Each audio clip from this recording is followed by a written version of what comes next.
আসসালামু আলাইকুম বন্ধুরা, সবাই কেমন আছেন? আশা করি সবাই ভালো আছেন। আজকে আমি আরও একটি নতুন রেসিপি নিয়ে চলে এসেছি। আজকে আমি তৈরি করে দেখাবো তিল আর ময়দা দিয়ে দারুণ মজার একটা বিস্কিট রেসিপি। আর তার সাথে লাগবে একটি মাত্র ডিম। এখন আমি মূল রেসিপিতে চলে যাচ্ছি। তার আগে বলছি, ভিডিওটি দেখার শুরুতে একটা লাইক দিয়ে সম্পূর্ণ ভিডিওটি দেখার চেষ্টা করবেন। আর ভালো লাগলে চ্যানেলটি সাবস্ক্রাইব করে রাখবেন। চলুন কথা না বাড়িয়ে আমি মূল ভিডিওতে চলে যাচ্ছি। সাথে থেকে সম্পূর্ণ ভিডিওটি দেখার চেষ্টা করবেন।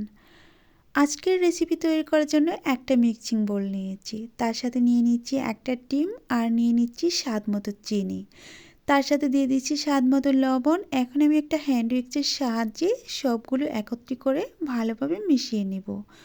মিশিয়ে নেওয়া হয়ে গেলে এখানে আমি অন্য উপকরণ অ্যাড করে দিব। দেখেন আমার কিন্তু মেশানো হয়ে গেছে। তার সাথে দিয়ে দিচ্ছি 1 টেবিল চামচ রান্নার তেল। তেলটা দেওয়া হয়ে গেলে আবারও তেলের সাথে সবগুলো উপকরণ ভালোভাবে মিশিয়ে নিচ্ছি। তো আমার মেশানো হয়ে গিয়েছে। এখন আমি এখানে অ্যাড করে দিব 1 কাপ ময়দা। আপনারা চাইলে ময়দার পরিবর্তে আটাটাও দিয়ে দিতে পারেন, এতে করেও কিন্তু বিস্কিটটা দারুণ হয়ে থাকবে। সাথে দিয়ে দিচ্ছি 1 টেবিল চামচ পাউডার দুধ আর দিয়ে দিচ্ছি 1/2 টেবিল চামচ বেকিং পাউডার। আর পাউডার দুধটা যদি আপনাদের কাছে না থাকে তাহলে এটা বাদ দিয়ে দিতে পারেন, তবে বেকিং পাউডারটা দেওয়ার চেষ্টা করবেন। এখন আমি সুন্দরভাবে সবগুলো ময়দা চেলে নিচ্ছি।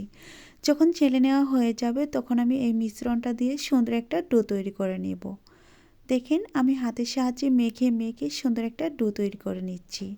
আর এটা অবশ্যই হাত দিয়ে মাখার চেষ্টা করবেন, এতে করে মিশে যাবে ভালো আর খুব সুন্দর একটা ডো হয়ে যাবে। আমি এইভাবে মাখিয়ে সুন্দর একটা ডো তৈরি করে নিচ্ছি। দেখেন খুব সহজেই কিন্তু এগুলো তৈরি করে নেওয়া যায়, আর অনেকটা নরমও না, একেবারে শক্তও না। এখন আমি একটা বড়ির ওপর তুলে নিচ্ছি। তুলে এখন একটা বেলনা পিঁড়ির সাহায্যে সুন্দর একটা রুটি করে নিচ্ছি। অবশ্যই সুন্দর একটা রুটি করে নেওয়ার চেষ্টা করবেন। আর রুটিটা কিন্তু একেবারে পাতলা করে ফেলা যাবে না, হালকা একটু মোটা করে রুটিটা বেলে নিতে হবে। আমার রুটি বেলা হয়ে গিয়েছে। এখন আমি এর ওপর দিয়ে দিচ্ছি সাদা তিল। আপনারা চাইলে এখানে কালো তিল দিয়ে দিতে পারেন, এতে করেও কিন্তু অনেকটা সুন্দর হবে। আমি সাদা তিলটা দিয়ে তারপর ভালোভাবে ছড়িয়ে দিচ্ছি। দেওয়ার পর আমি আবারও একটু বেলনা দিয়ে বেলে দিচ্ছি, যাতে করে তিলগুলো একবারে ময়দার সাথে সেট হয়ে যায়। তো আমার তিলগুলো দিয়ে এভাবে বেলে নেওয়া হয়ে গিয়েছে। এখন আমি চতুর্দিকে কেটে নিব। তার জন্য একটা ছুরি নিয়ে নিব। ছুরি নিয়ে চতুর্থ সাইডে অসমান অংশটুকু আমি সুন্দরভাবে কেটে নিচ্ছি। কেটে বাকি অংশ দিয়ে আমি পরে আবারও বিস্কিট তৈরি করে নিব।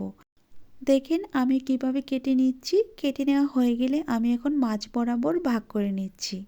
আমি যেই সাইজে বিস্কিটগুলো বানিয়ে নিব সেই সাইজগুলো এভাবেই কেটে নিতে হবে। আপনারা চাইলে অন্য যে কোনো সাইজে বিস্কিটগুলো তৈরি করে নিতে পারবেন। দেখুন খুব সহজেই কিন্তু এগুলো কেটে নেওয়া যাচ্ছে। আর কেটে নেওয়া হয়ে গেলে এগুলোকে আমি একটু ছড়িয়ে দিচ্ছি, যাতে করে একটার সাথে আরেকটা লেগে না যায়। যেহেতু আমরা এখানে চিনি আর ডিম দিয়েছি, লেগে যাওয়ার ভয়টা অনেক বেশি থাকে, তার জন্য আমি উঠিয়ে তারপর আমি বিস্কিটের শেপগুলো তৈরি করে নিচ্ছি। এভাবে করে স্কোয়ার শেপে আমি বিস্কিটগুলো তৈরি করে নিচ্ছি। আপনারা চাইলে কোনাকুনি করেও বিস্কিটগুলো তৈরি করে নিতে পারেন। এখন আমি একটা প্লেটে বিস্কিটগুলো তুলে নিচ্ছি। দেখেন খুব সহজভাবে কিন্তু বিস্কিটগুলো তৈরি করে নেওয়া যাবে, এমনই একটি বিস্কিট রেসিপি। এখন আমি সবগুলোকে একইভাবে বিস্কিট তৈরি করে নিচ্ছি। আর এই বিস্কিটগুলো আপনারা বানিয়ে 3 থেকে 4 মাস গড়ে অনায়াসে সংরক্ষণ করে রেখে খেতে পারবেন, এতে করে কোনোভাবেই নষ্ট হবে না। আর সাদা তিল দিয়ে যদি আপনারা বিস্কিট বানান অনেক ভালো একটা ফ্লেভার পাবেন, খেতে কিন্তু দারুণ মজার হয়ে থাকে। আমি একইভাবে বিস্কিটগুলো কেটে তারপর একটা প্লেটে তুলে নিয়ে এসে তারপর দেখাচ্ছি বিস্কিটগুলো তৈরি করার পর কেমন হয়েছে। এখন আমি এই প্লেটের উপর সবগুলো তুলে নিচ্ছি, তুলে তারপর দেখিয়ে দিচ্ছি বিস্কিটগুলো কতটা সুন্দর হয়েছে। এখন আমি চুলায় চলে যাব বেজে নেওয়ার জন্য। চুলায় আমি আগে থেকে একটা ফ্রাই প্যান বসিয়ে রেখেছি আর তেলটাকে হালকা আঁচে গরম করে নিয়েছি। আর এই গরম তেলেই বিস্কিটগুলো দিয়ে তারপর বেজে নিতে হবে। অবশ্যই তেলটাকে হালকা আঁচে গরম করে নেওয়ার চেষ্টা করবেন, এতে করে বিস্কিটগুলো খুব সুন্দরভাবে কুক হবে। আর অতিরিক্ত তেল গরম করে যদি আপনারা এই বিস্কিটগুলো ভাজতে যান তাহলে কিন্তু উপর থেকে খুব তাড়াতাড়ি একটা কালার চলে আসবে আর ভিতরে অনেকটাই শক্ত থেকে যাবে, একটুও সিদ্ধ হবে না আর খেতে একটুও ভালো লাগবে না। আর আমার বিস্কিটগুলো দেওয়ার সাথে সাথেই দেখেন উপরে একটু বেশি উঠেছে, তার মানে বিস্কিটগুলো খুব সুন্দর হয়েছে। আর কিছুক্ষণ ভাজার পর এই যে এভাবে ফুলে যাচ্ছে। এখন আমি একটা কাঁটা চামচের সাহায্যে সবগুলো বিস্কিট উল্টিয়ে পাল্টিয়ে বেজে নিচ্ছি। আর উল্টা পিসটা কিন্তু দারুণ একটা কালার। আর এভাবে যদি সুন্দর করে কিউব কিউব করে কেটে আপনারা বিস্কিট বানিয়ে বাচ্চাদের হাতে ধরিয়ে দেন, তারা কিন্তু বাজার থেকে কেনা বিস্কুটের কথা একদমই ভুলে যাবে। দেখেন আমি একটা পাশ উল্টিয়ে তারপর ভেজে নিচ্ছি। আর 1 মিনিটের মতো ভাজার পর আমি অপর পাশটাও কিন্তু ভেজে উল্টিয়ে পাল্টিয়ে তুলে নেব। এখন আমি অপর পাশটাকেও উল্টিয়ে দিচ্ছি।